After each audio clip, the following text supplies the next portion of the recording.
মুসলমান ঘরের ছেলে মেয়েরা, বাবা তরুণেরা, এই নবী প্রেমিকেরা, ইহুদির মেয়ে কানা আল্লাহ নবী বেটি ফাতেমা রাদিয়াল্লাহু তাআলা আনহার কাছে দৌড়ে দৌড়ে চলে গেলেন। ফাতেমা, আমার আব্বা আমার জন্য বিয়ে ঠিক করেছে, আমি কি বিয়েতে রাজি হব?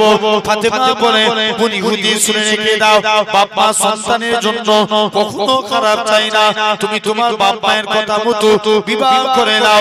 ইহুদির মেয়ে খানা বলে, ঠিক আছে আমি বিয়ে করতে রাজি, তবে ফাতেমা তোমাকে আমার বিয়েতে যা লাগবে। ফাতেমা বলে, না না না না, এটা মানা যাবে না, এটা মানা যাবে না। ও যুবকেরা, ও নবী প্রেমিকেরা, আল্লাহ নবী বেটি ফাতেমা বলে, তোমরা হলে ইহুদি, আমরা হলাম মুসলমান, কেমন করে তোমাদের বিয়েটা আগে যায়, এটা মানা যাবে না। ইহুদির মেয়ে খানা আস্তে আস্তে করে ফাতেমাকে বলে, ফাতেমা তোমাকে আমার বিয়েতে যা লাগবে। ফাতেমা বলে, ঠিক আছে চলে যাও চলে যাও, আমার আল্লাহ যদি রাজি থাকে আমি ফাতেমা তোমার বিয়েতে যেতে রাজি। কে যেতে রাজি? বলো বলো বলো। ফাতেমা। ফাতেমা বিয়েতে যেতে রাজি। এরকম ভাবে দেখতে পাওয়া যায়। ফাতেমা কি করলেন? তাড়াতাড়ি করে চলে গেল। ইহুদি তার বাবার বিয়ের জন্য কদিন সময় চেয়েছিল? এত আস্তে করে কাদের গিলি করব? একদিন। ও যা আব্বা, আজকে দিনে যাই, একদিন সময় চেয়েছিলাম, আপনি যেই ছেলেকে পছন্দ করেছেন আমি তাকে বিয়ে করতে রাজি। বাপ তো বিরাট খুশি, তাড়াতাড়ি করে বিয়ে ঠিক করে দিল। বিয়ের দিন ঠিক করে বাপ তাড়াতাড়ি করে বলছে, মা যা, আমি তোর জন্য বিয়ে ঠিক করে দিলাম, ভালো ছেলে, সব কুটুম আত্মীয় স্বজন সব দাওয়াত হয়েছে। বাপ বলছে যা, আজকে দিনে তুই চলে যা। এরকম ভাবে বাপের কাইদে অনুমতি নিয়ে মেয়ে বাড়ি চলে আসলো। এখন মেয়ে বলছে, আব্বা আমি অনেক সবাইকে দাওয়াত করেছি, আমারও কিছু বন্ধু বান্ধবী আছে না নাই, তাদেরকে দাওয়াত করেছি আব্বা, তবে আমি নবী কন্যা ফাতেমাকে দাওয়াত করেছি। ফাতেমা আমার বিয়েতে এলে বিয়ে হবে, নচেত বিয়ে হবে না। জোরে বলে কাকে দাওয়াত করেছে? ফাতেমাকে। বাপ বলছে মাথা খারাপ, ফাতেমা ছিঁড়া ফাটা তালি দিয়া জামা পরে, তুই ফাতেমাকে আমাদের বিয়েতে দাওয়াত করেছিস? কত নামি দামি ব্যক্তি আসবে আমাদের বিয়ে বাড়িতে, খবরদার। বলছে আব্বা না, ফাতেমা বিয়েতে আসতেই হবে, না আমি বিয়ে করব। বাপ বেকায়দা বলছে, বাপ এখন ব্রেন খেলা, মানুষ চালাক না। এক লোক মসজিদে বসে বসে শুধু আল্লাহ আল্লাহ জিকির করছে। হুজুর বলছে, আগো চাচা তুমি যে জিকির করো তোমার সংসার চলে কি করে? চাচা বলছে, বাবা বুঝবি নি, আমার বাপের যত জমি জায়গা ছিল সব বিক্রি করে দিয়েছি, ব্যাংকে মোটা অঙ্কের টাকা ডিপোজিট করে রেখে দিয়েছি, সুদ তুলি খায় আর আল্লাহ আল্লাহ করে। কি খায়? বলো বলো বলো। সুদ খায় আর আল্লাহ আল্লাহ করে। এখন হুজুর বলছে, আগো চাচা সুদ খাওয়া গুনাহ তুমি জানো নি? বলছে জানি তো, ওই জন্য ব্যাংকের বইটা আমার নামে করে রাখি না, আমার বইয়ের নামে করে রেখেছি। চালাক, অনেক চালাক। এখন দেখতে পাওয়া যায়, বলছে চলো। এখন বাপ বলছে ঠিক আছে ফাতেমা আসতে পারে, ফাতেমাকে নতুন কাপড় পরে আসা লাগবে। চালাকি খেটিয়েছে, জানে ফাতেমা কাপড় পারবে বলছে চলে যাও, ফাতেমার কাছে যাও। তুমি ফাতেমার নতুন কাপড় পরে এলে বিয়ে বাড়িতে আসো, কোনো অসুবিধা নাই। ইহুদির মেয়ে মনে মনে ফাতেমা যদি কাপড় না কিনতে পারে, তোর ঘরে একটা কাপড় কিনে দাও, দান করে দাও। ফাতেমার কাছে আবার চলে গেল। মুসলমান ঘরের ছেলে মেয়েরা, পাকা তরুণেরা, এ বাঙালির মানুষেরা, ইহুদির মেয়েখানা আল্লাহ নবী বেটি ফাতেমা রাদিয়াল্লাহু তাআলা আনহার কাছে দৌড়ে দৌড়ে চলে গেলেন। ফাতেমা, তোমাকে আমার বিয়েতে যা লাগবে। ফাতেমা বলে, ঠিক আছে, আমি তো তোমার বিয়েতে যাব বলেছি। ফাতেমা বলে, তুমি এখান থেকে চলে যাও। ইহুদির মেয়েখানা আল্লাহ নবী বেটি ফাতেমা কে বলে, ফাতেমা, তোমাকে আমার বিয়েতে নতুন কাপড় পরে যা লাগবে। ফাতেমা বলে, ঠিক আছে, আল্লাহ যদি রাজি থাকে, আমার তো কাপড় নাই, কেমন করে কাপড় পরবো? ফাতেমা বলে, উনি ইহুদি, শুনে রেখে দাও, আমার তো কাপড় নাই, কোথায় কাপড় পাবো? ইহুদির মেয়েখানা বলে, ফাতেমা, দরকার হয় আমি তোমাকে এই কাপড়টা দান করে দিলাম। ফাতেমা বলে, না না না না, এটা মানা যাবে না, এটা মানা যাবে না। কেননা আমার আব্বা জান যদি দুনিয়ার সম্পত্তি চাইতো, আমার আল্লাহ পাক তামাম পৃথিবীর সম্পত্তি আমার আব্বা জানের কদমে রেখে দিতে। ইহুদির মেয়েখানা বলে, ফাতেমা, কি করব? তবে তোমাকে আমার বিয়েতে যা লাগবে। ফাতেমা বলে, ঠিক আছে, চলে যাও, আমি ফাতেমা নতুন কাপড় পরিয়ে যাব। ফাতেমা নামাজ পড়ে আল্লাহর কাছে দোয়া চায়, আল্লাহ পাক ইহুদির কাছে, তুমি আমি ফাতেমাকে ছোট করো না, মুসলমানকে ছোট করো না। আল্লাহ পাক, তুমি ইহুদিদের কাছে আমি ফাতেমাকে ছোট করো না। ও আল্লাহ পাক, তুমি আমার একটা কাপড়ের বন্দোবস্ত করিয়ে দাও।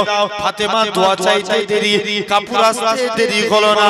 ফাতেমা কাপড়টাকে নিয়ে দৌড়ে দৌড়ে দৌড়ে আল্লাহ নবীর হুজরা মুবারকে চলে গেলেন। আসসালাতু ওয়াসসালামু আলাইকা ইয়া রাসূলুল্লাহ, হাবিবাল্লাহ। ও যুবকেরা, আল্লাহ নবী সালামের উত্তর খানা দিলেন। ফাতেমা, তুমি কি জন্য সালাম দাও?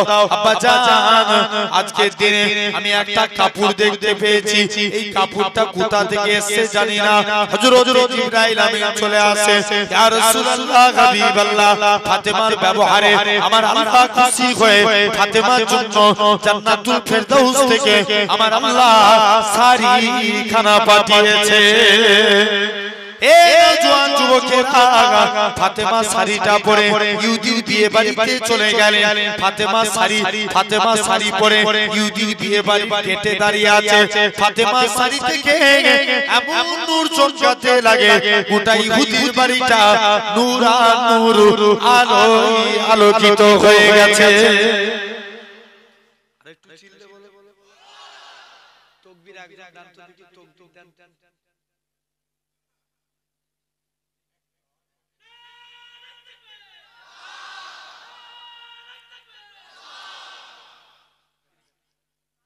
মুসলমান ঘরের ছেলে মেয়েরা, পাকা তরুণেরা, এই নবী প্রেমিকেরা, যারা বদকার হবে, এলাকার মানুষদের বলবে, হে আমার আত্মীয় স্বজনেরা, তোমরা আমার লাশটাকে এত তাড়াতাড়ি করে কবরস্থানের দিকে নিয়ে যেও না, কেননা আমার কবরের মধ্যে আমি যা ভয়ঙ্কর জিনিস দেখতে পাচ্ছি, যদি তোমরা দেখতে পেতে তোমরা আমাকে কবরস্থ করতে না।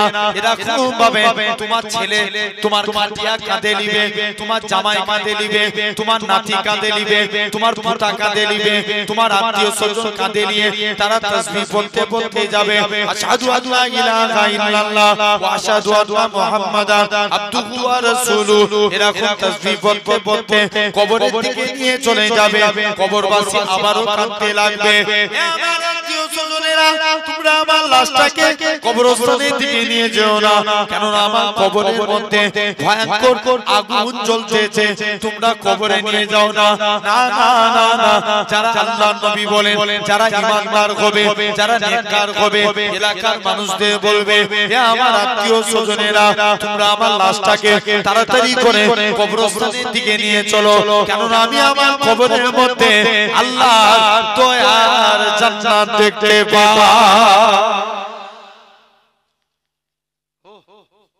আমি জান্নাত দেখতে পাচ্ছি। বান্দাকে শুনছো তো? ভাবো আজকে ওয়াইটা পড়ে যাচ্ছে, রাতে যে শুয়ে শুয়ে একটু ফিল করবে। ফিল করা মানে কি? চিন্তা, ফিকির করা, চিন্তা করে দেখবে যে ভাইজান এলো, ওয়াজ করে গেল, কি বলে গেল। একবার চোখটাকে বুঝে ভাবে, 41 পা মুরাদ এসেছে আসতে যতটা সময় লাগে বান্দাকে কবর থেকে তুলে বসানো মুসলমান ঘরে ছেলে মেয়েরা বাবা তরুণেরা এই বাঙালির মানুষেরা কেউ ক্যান্সার রোগে মারা গেছে রোগ ভালো হয়ে যাবে কেউ প্যারালাইসিস হয়ে মারা গেছে তার রোগ ভালো হয়ে যাবে কেউ অ্যাক্সিডেন্টে মারা গেছে সেও ভালো হয়ে যাবে কবরবাসী কবর থেকে সুজা উঠে দাঁড়িয়ে পড়বে কবরটা তো অন্ধকার হবে দুনিয়ায় বলো তো দেখি এখানে ছটা তিনটে ছটা এই কালারিং লাইটগুলো বাদ দেন এই ছটা ল্যাম্প যদি একসঙ্গে বন্ধ হয়ে যায় এই জায়গাটা কতটা অন্ধকার হবে আমেরিকায় একটা টুরিস্ট মানে জায়গা ঘোরার জায়গা আছে মাটি থেকে 3000 ফুট নিচে একটা ডার্ক অন্ধকার জায়গা ওখানে ঘুরতে যায় কত অন্ধকার জায়গা বলে পৃথিবীর সবথেকে অন্ধকার জায়গা মাটি থেকে 3000 ফুট নিচে এরকম ভাবে কবরটা কত অন্ধকার হবে দুনিয়ায় কারেন্ট চলে গেলে কত অন্ধকার লাগে কবরটা তার থেকে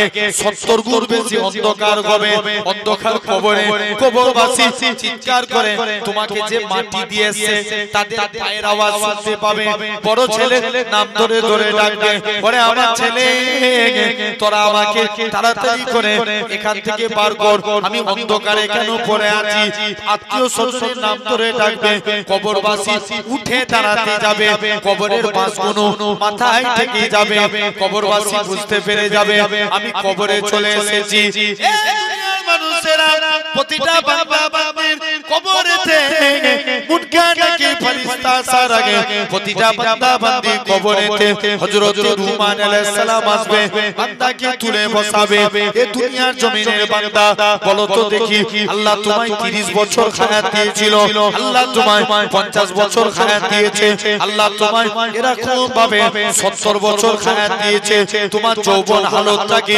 যুবক বয়সটাকে কোন কাজে ব্যয় করেছো খাতা কলমে লিখো হযরত রুমান আলাইহিস সালাম কি নেককার বলে কি বদকার বলে প্রতিটা বান্দা বান্দি বলবে আল্লাহর ফেরেশতা আমরা কি দুনিয়া থেকে খাতা কলম নিয়ে এসেছি কোথায় লিখবো হযরত রুমান আলাইহিস সালাম কি নেককার বলে কি বদকার বলে প্রতিটা বান্দা বান্দির মুখের দিক থেকে এক টুকরা কাপড়ের টুকরা ছিঁড়ে বলবে এটা হবে তোমার জন্য খাতা সাদা কাগজটা হবে তোমার জন্য কলম মুখে থুতুটা হবে তোমার জন্য কালি বান্দা মুখ থেকে থুতু নিয়ে কালি নিয়ে সাদা কাগজে করে কাপড়ের উপর লিখতে থাকবে লিখতে লিখতে বান্দার মুখে থুতু ফুরিয়ে যাবে তথাপিও লেখা শেষ হবে না এই দুনিয়ার মানুষেরা তুমি আমি কি বলবো রেখায় পাবো তোমার আমার চোখ সাক্ষী দিবে বলো তো দেখি ওই রুমান আলাইহিস সালাম কাপড়ের টুকরাটা গলায় ঝুলিয়ে দিয়ে চলে যাবে কাল কিয়ামতের ময়দানে এই কাপড়ের টুকরাটা তোমার আমার আমলনামা হবে যারা নেকির কাজ করবে এদের তো কোনো বেলা নাই যারা অন্যায় করবে আল্লাহ আফসোস করে বলবে ওই আমার বান্দা রে তোদেরকে হেদায়েতের পথে আনার জন্য আমি আল্লাহ পাক যুগে যুগে আমার কত নবী রাসূল পাঠিয়েছি তারপরেও তোরা এত অন্যায় করেছিস বান্দা ভেবেছে দুনিয়ায় মিথ্যা কথা বলে পার হয়ে গেছি আল্লাহর কাছে মিথ্যা কথা বলে পার হয়ে যাব আল্লাহ নামাজ পড়েছিলাম তোমার ফেরেশতারা লিখে নে রোজা রেখেছিলাম তোমার ফেরেশতারা লিখে নে আমার আল্লাহ বলবে বান্দা সিজদা দে বান্দা সিজদা দেওয়ার জন্য তৈরি হয়ে যাবে আল্লাহ তার পিঠকে বানিয়ে দিবে তক্তা সিজদা দিতে পারবে না এই দুনিয়ার মানুষেরা এই বাংলার মানুষেরা শুনে রেখে দাও তুমি আমি কি বলে রেখায় পাবো তোমার আমার অঙ্গ প্রত্যঙ্গ তোমার আমার বিরুদ্ধে সাক্ষী দিবে যে হাত কেটে গেলে আমরা কত কষ্ট মনে করি আর আমার হাত কেটে গেছে হাতে মলম লাগায় শীতের টাইমে হাত কেটে গেছে হাতে তেল দিই শীতের জিনিস দিই তোমার পা ভেঙে গেছে পায়ে এরকম খিল সরে গেছে তুমি অপারেশন করছো পা ভেঙে গেছে পাকে প্লাস্টার করে রেখেছো আরে পা ঠিক না থাকলে আমি হাঁটতে পারবো না তুমি আমি অঙ্গ প্রত্যঙ্গকে কত ভালোবাসি চোখে একটা পোকা পড়ে গেছে তুমি তাড়াতাড়ি করে চোখে কষ্ট হবে পোকাটাকে বার করে দিচ্ছ এই দুনিয়ার মানুষেরা একবার কি খেয়াল করে দেখেছো এই চোখ তোমার আমার বিরুদ্ধে সাক্ষী দিবে আল্লাহ পাক এই চোখ দিয়ে বান্দাটা বাজে জিনিসকে লক্ষ্য করেছে খারাপ জিনিস লক্ষ্য করেছে আপনার আমার পা সাক্ষী দিবে আল্লাহ পাক এই পা দিয়ে বান্দাটা মাদ্রাসার দিকে যায় না মসজিদের দিকে যায় না আপনার আমার পা আল্লাহ দ্বীনি মাহফিলে গিয়ে বসে না মাচায় গিয়ে বসে পরে চকল খুরি করে বেরিয়েছে আপনার আমার হাত সাক্ষী দিবে আল্লাহ পাক এই হাত দিয়ে বান্দাটা গান বাজনা এরা খুব মানুষের অনিষ্ট করেছে মানুষের উপর অত্যাচার করেছে এই হাত দিয়ে মানুষের সহযোগিতা করে না আপনার আমার কান সাক্ষী দিবে আল্লাহ পাক এই কান দিয়ে বান্দাটা গান বাজনা শুনেছে পরের গীবত গিল্লা শুনেছে গান বাজনা শুনেছে কুরআনের কথা শুনে না হাদিসের কথা শুনে না আমার আল্লাহ জানাবে ফেরেশতারা চলে যাও আমার বান্দাটাকে জাহান্নামে করে দাও বান্দাটাকে জাহান্নামের দিকে নিয়ে যাবে বান্দাখানা জোর করে কাঁদবে আল্লাহর ফেরেশতা আমাকে একটুখানি সময় দাও আল্লাহর সঙ্গে দুটো কথা বলে আসি বান্দাকে সময় দিয়ে দেওয়া হবে বান্দাখানা আল্লাহর কাছে চলে যাবে আল্লাহ পাক দুনিয়ার জমিনে অন্যায় করেছে ঠিকই কথা পাপ করেছে ঠিকই কথা তবে আপনি নাকি কুরআন পাকে ইরশাদ করেছেন ওমাইয়া তাকাল আল্লাহকে ফাকুয়া কাসবু যে বান্দা নাকি আল্লাহ আপনার উপরে ভরসা করে আপনি তার জন্য যথেষ্ট হয়ে যান আল্লাহ পাক আমি আপনার গুনাহগার বান্দা আমি আপনার পাপী বান্দা আল্লাহ আপনার উপরে ভরসা করে রইলাম আমার আল্লাহ জানাবে সাত্তাকাতি ওই আমার বান্দারে তুমি সত্য কথা বলেছো এ বান্দারে আল্লাহ দুনিয়ার জমিনে আজ কিয়ামতের ময়দানে কেউ কারো বাপ ছেলের হবে না ছেলে বাপের হবে না মা মেয়ের হবে না মেয়ে মায়ের হবে না কেউ কারোর হবে না আল্লাহ আজকের দিনে একমাত্র আপনি ভরসা আমার আল্লাহ জানাবে ওই আমার বান্দারে তোর মনে যে এত দয়া তুই যে আমার উপরে ভরসা করেছিস আমি আল্লাহ কি পারি না তোর জীবনের পাখা গুনাহটাকে ক্ষমা করে দিয়ে আমি আল্লাহ তোকে আমার রহমতে দয়ার জান্নাত দিয়ে দিলাম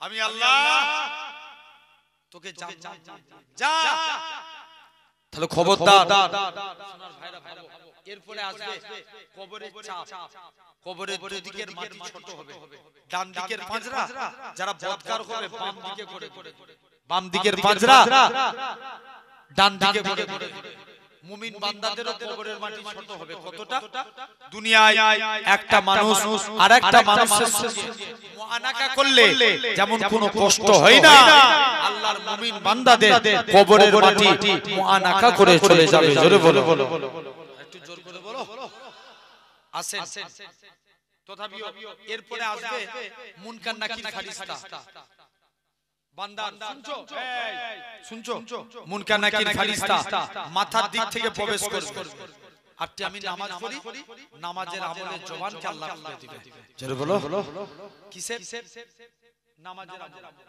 আল্লাহ ফেরেশতা এই বান্দার মাথার দিক দিয়ে প্রবেশ করতে দেব না নামাজ পড়ে পড়ে কপালকে কালো করেছে নিরুপায় হয়ে ডান দিক দিয়ে আসবে রোজার আমলে জবান খুলে যাবে কিসের রোজার আমল এই বছর আর 1.5 মাস পর রোজা এই মাসটা ছেড়ে দেন শেষ তো হই গেল পৌষ মাস শেষ হই গেল মাঘ ফাল্গুন আর 1.5 মাস এই 1.5 মাস পরে আপনি রোজা রাখবেন এই বছর তো তবে অনেক ঠান্ডার মধ্যে রোজা থাকবে অনেক ঠান্ডার মধ্যে আপনি রোজা রাখবেন জানবেন আর আগের বছর তার আগের বছর রোজার মাসে কত তাপমাত্রা ছিল 46 ডিগ্রি 43 ডিগ্রি 48 কেরালার একটা যুবক সূর্যের বিরুদ্ধে মামলা করেছে পুলিশের কাছে কার বিরুদ্ধে সূর্যের বিরুদ্ধে বুঝো সূর্যকে একটু ঘিরার ব্যবস্থা করো সূর্য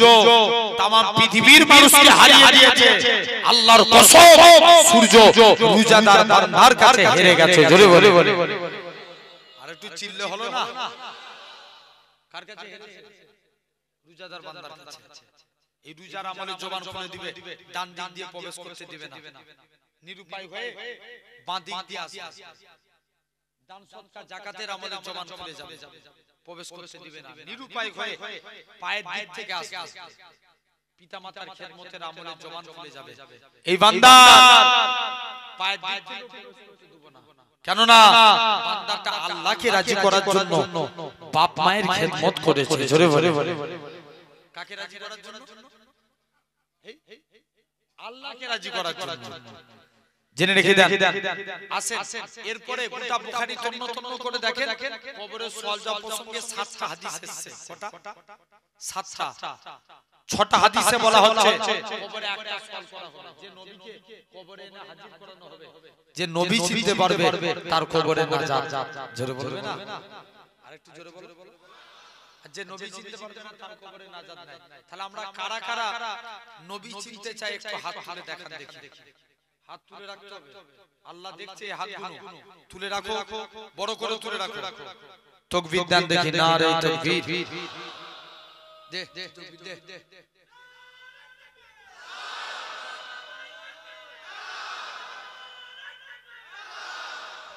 আলহামদুলিল্লাহ। ভাই কেউ যদি নবীর বিরুদ্ধে কথা বলে তাদের বিরুদ্ধে প্রতিবাদ করার দরকার আছে না? এমন ভয় করে কথা বলছে, তাহলে আওয়াজ জোর করে বলো, যারা নবীর বিরুদ্ধে কথা বলবে এক হয়ে তাদের বিরুদ্ধে আন্দোলন করার দরকার আছে না? জেনে রেখে দেন, আছে না? জেনে রেখে দেন সোনার ভাইরা। সমাজে দেখবেন কিছু মানুষ আছে, আমি মনে করি এরা বেজন্মের বাচ্চা, যারা নবীর সামনে কথা বলে। এই ঠিক বলছি না ভুল বলছি? আরে কথা বলবে তো জোরে, আছে না? নবীকে নিয়ে উল্টো পাল্টা পোস্ট করে। জেনে রেখে দেন, ফেসবুকে পোস্ট দেয়। আমি এজন্য বলছি ওরা বেজন্মের বাচ্চা, ওদের সাহস নাই। আই খোলা ময়দানে চন্ডিহাটে একটা বড়, আরেকটু ভিতরে যান, বড় ময়দান, ফুটবল ময়দান আছে না?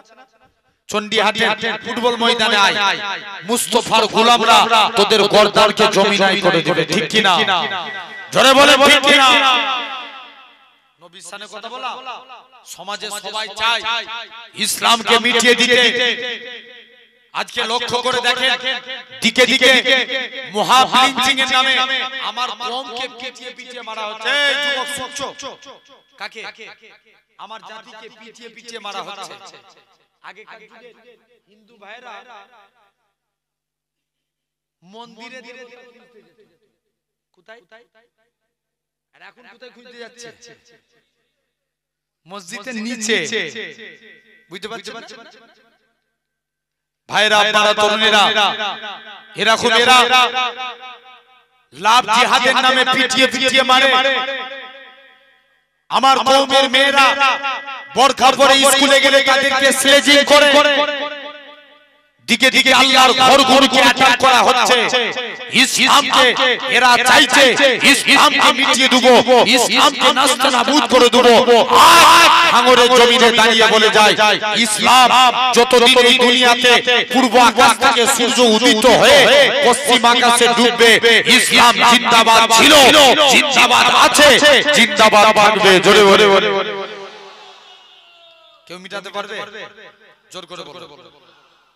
খবর নিয়ে দেখো, এখন আবার বলছে আজমিরের খাজা হুজুরের মাজার ভেঙে দেব। শুনছো না? এই বলছে না, বলে না, জোরে বলবে তো। বলছে কোন খাজা গারিবে নামাজ? একদিন বাদশা আলমগীর তিনি একদিন কুরআন পড়ছেন।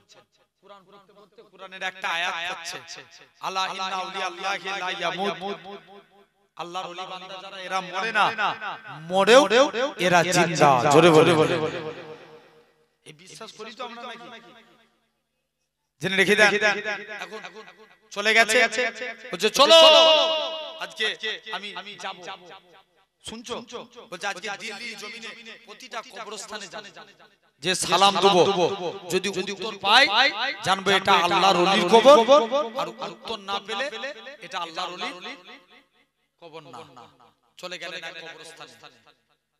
মুসলমান করে ছেলে মেয়েরা, তরুণেরা, প্রেমিকেরা বাদশা আলমগীর এক কবরস্থানে গেলেন প্রথমবার সালাম দেয় আসসালামু আলাইকুম ইয়া আল কবর কবর থেকে কোনো আওয়াজ আসে না দ্বিতীয়বার সালাম দেয় আসসালামু আলাইকুম ইয়া আল কবর দ্বিতীয়বার কোনো আওয়াজ আসে না বাদশা আলমগীর তৃতীয়বার সালাম দেয় আসসালামু আলাইকুম ইয়া আল কবর কবর থেকে কোনো আওয়াজ আসে না বাদশা আলমগীর বলে হে আমার সৈন্যরা এটা কোন আল্লাহর ওলির কবর নয় এই কবরটাকে ভেঙে দাও এরা খুব ভাবে কবর ভাঙতে 104 রোদি কবর ভেঙে দেয়া হলো অবশেষে দিল্লির জমিনে খাজা গরিবে নওয়াজি মাজারের দিকে চলে গেলেন প্রথমবার সালাম দেয় আসসালামু আলাইকুম ইয়া ওলি আল্লাহ খাজা হুজুরের কবর থেকে কোনো আওয়াজ আসে না দ্বিতীয়বার সালাম দেয় আসসালামু আলাইকুম ইয়া ওলি আল্লাহ দ্বিতীয়বার কোনো আওয়াজ আসে না ও যুবকেরা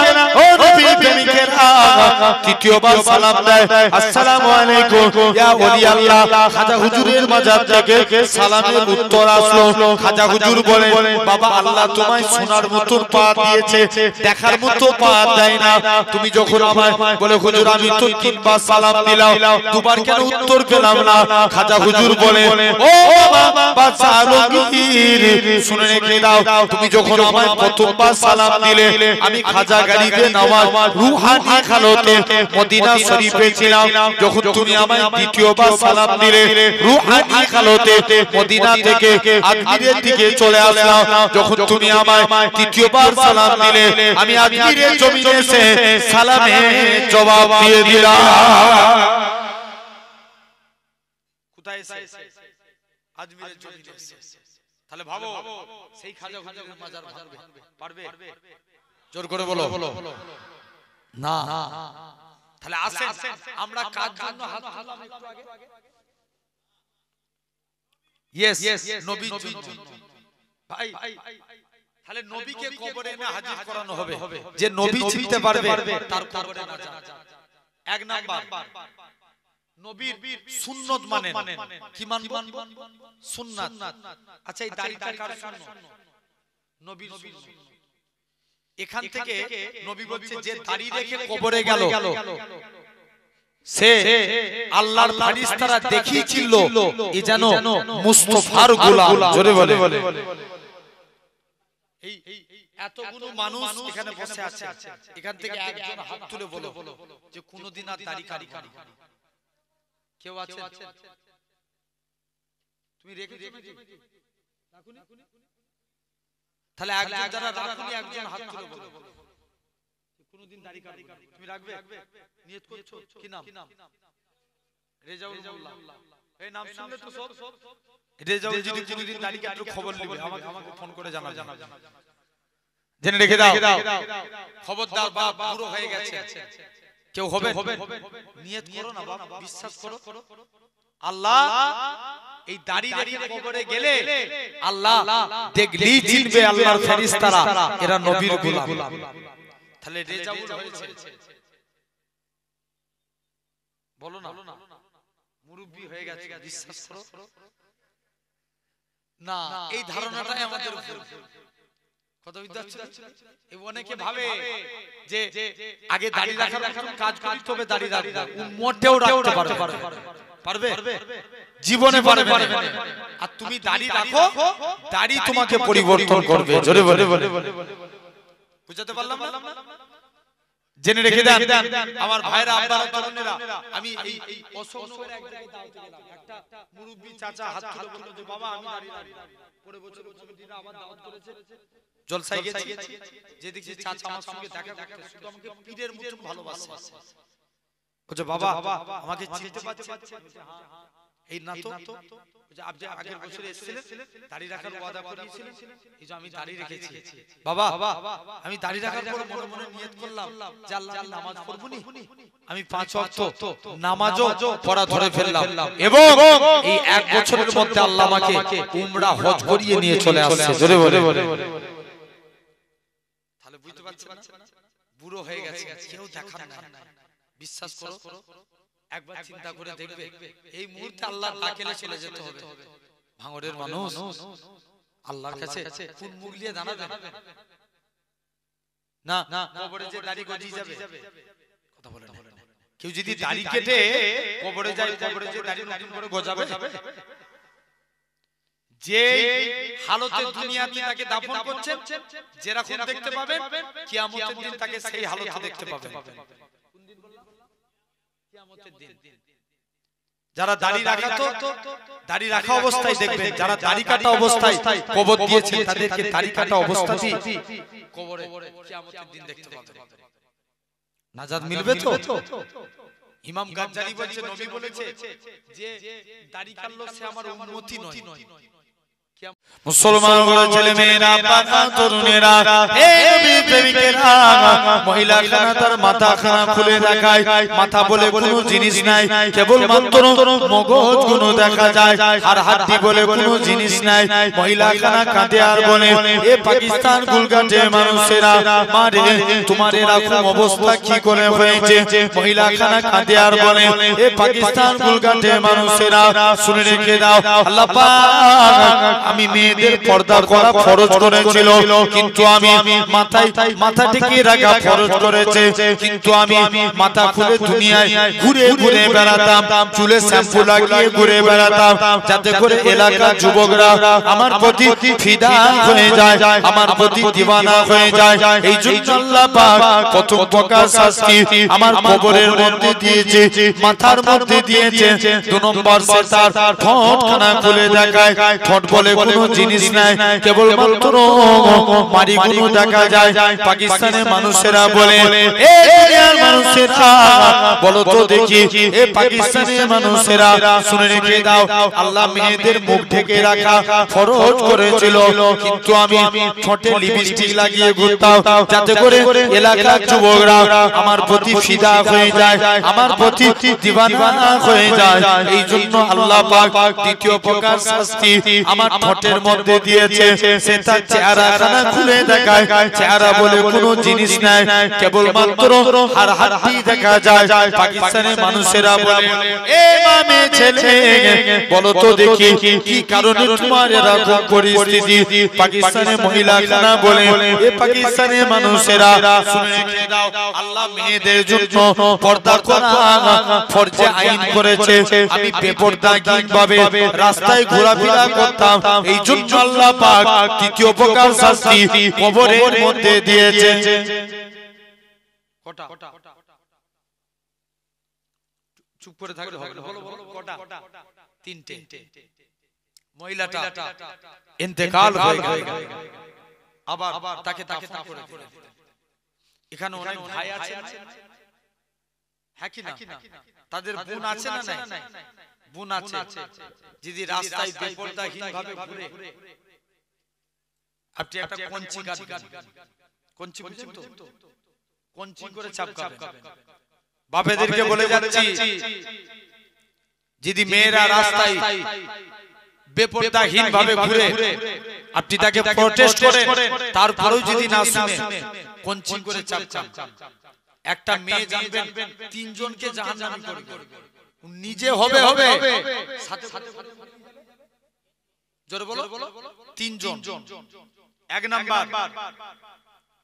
নাম্বার 1 তার বাপ, কাকে কথা বলে না, একটু সারা দাও, বাপে। নাম্বার 2 তার বড় ভাই, কে? বড় ভাই। নাম্বার 3 তার স্বামী। কজন? 3 জন। খবরদার মায়েরাও যারা ওয়াজ শুনছেন, মেয়েদেরকে গার্ডে রাখে, জেনে রেখে দেন। নবী জামানায় এক স্বামী বিদেশে কাজে যাচ্ছে, তার স্ত্রীকে বলে যাচ্ছে, স্ত্রী বাড়িতে না আসা পর্যন্ত বাড়ি থেকে পাবার করবে না। এরপরে যদি কোনো নারী স্বামীর বিনা হুকুমে বাড়ি থেকে কোথাও বার হয়ে যায়, যতক্ষণ সে বাইরে থাকবে আল্লাহর ফেরেশতারা তাকে লানত করতে থাকে। কার বিনা হুকুমে যদি যায়? হে স্বামী।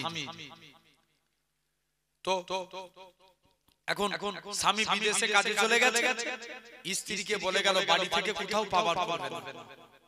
কিছুদিন পর তার আব্বার খুব শরীর খারাপ, এখন নবীর দরবার খবর পাঠিয়েছে, হুজুর আমি কি আমার আব্বাকে দেখতে যেতে পারি? কিন্তু আমার স্বামী মানা করেছে। স্বামী মানা করেছে। হুজুর আমি কি যেতে পারি?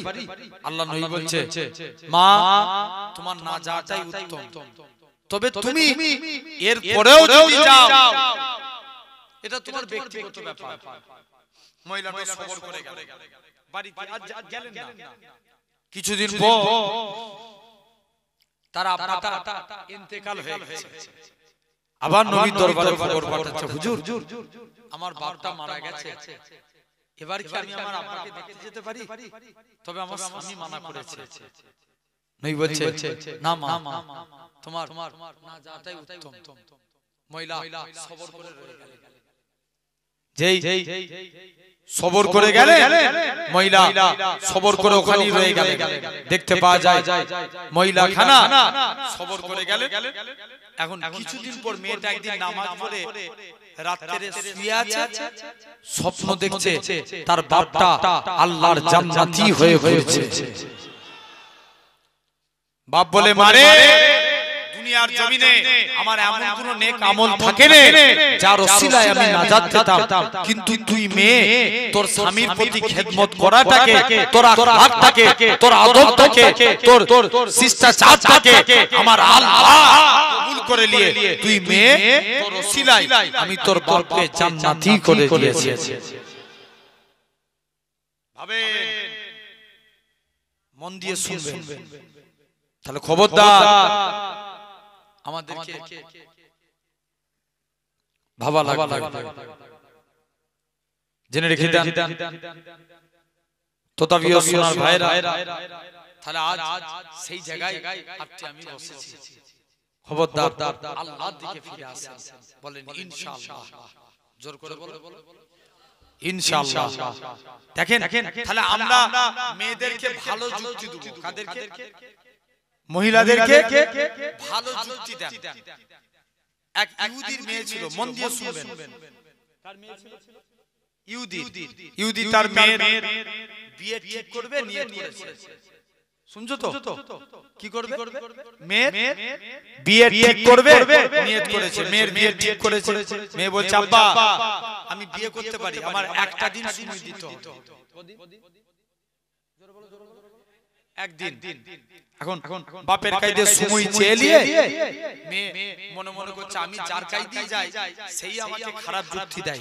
তবে নবী কন্যা ফাতেমার কাছে গেলে ফাতেমা কখনোই আমায় খারাপ যুক্তি দেয় না। জোরে বলে, কে দেয় না? ফাতেমা। চলে গেল